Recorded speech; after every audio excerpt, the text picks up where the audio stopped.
Aktori Agim Shuke ka lënë gjurmët e tij në kinema dhe teatr, por jeta nuk u tregua shumë bujare me aktorin, sepse në kulmin e karrierës së tij, një dorë dashakeqe e ndau nga jeta që aq shumë ai e donte. Ngjarja u vesh me mister, ndërkohë që miqtë e tij rrëfejnë atë që ndodhi krejt papritur. Ishte një ditë e zakonshme për aktorin, i cili po kthehej në shtëpi dhe fare pranë pallatit ku banonte, u godit nga një person.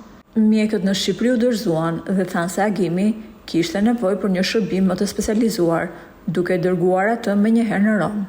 Agimi jetoi edhe 3 ditë. Sytë e tij kishin parë atë që kishte ndodhur, por ai nuk mundi t'i jepte detaje policisë rreth asaj që pa dhe asaj që ndodhi, sepse gjendja e tij ishte kritike.